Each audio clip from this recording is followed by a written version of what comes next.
Hi, my name is Gregory Jordan. My occupation is I'm an IT manager by day and I'm a party promoter by night. I've been a party promoter for about 10 years now. Most of the parties that I promote are nightlife parties, nighttime parties that range from 10 p.m. to 4 a.m.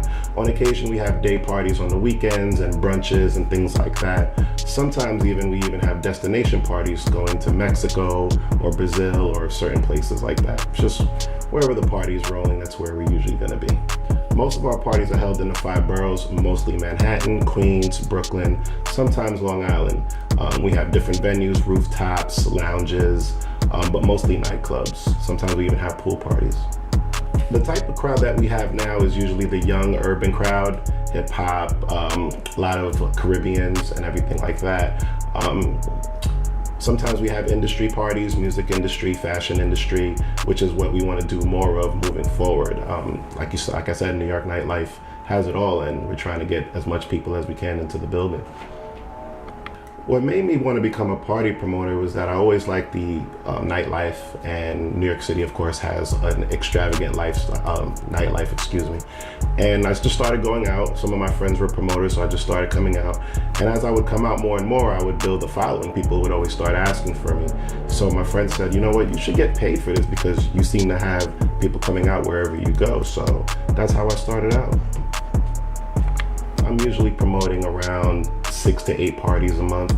Depending on the month, if there's like some holidays in there, then that could ramp up. If it's summertime, then that could ramp up to anywhere between 10 to 12 parties a month, sometimes more.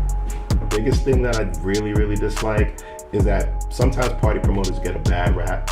Like, females think that if you're a party promoter and you're around all these girls and women, that you're sleeping around a lot, or that, you're real promiscuous and things like that. That's basically the #1 thing. The next thing on my list that gets me really annoyed is people that try to use you. They try to use you to get in free to these parties or get free drinks or things like that. And that's not what I call support. Supporting my party would be, you're coming out, if there's a cover charge to get in, you pay to get in. And then, you buy your own drinks, blah, blah, blah, things like that. But a lot of using goes on when you're a party promoter. How much longer? I mean, honestly, as long as it's still making money, I don't know. But seriously, I was thinking maybe about 3 to 4 years.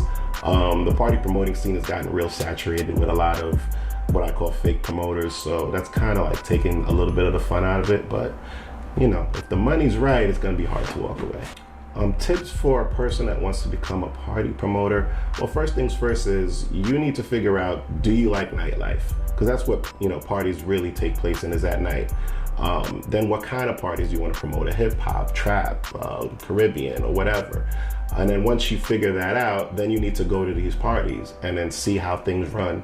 And then you want to find a promoter that's already doing these parties and see if you can get under him or her as a sub promoter. And then you try to build your following. Can't just be a social media promoter, put it on your Instagram saying I'm having a party and think a whole bunch of people are going to show up because they're like, who are you? So you have to learn, you have to come up with some creative ways to build your following. Once you build the following, and you got a nice party going on, people will flock and you make some money.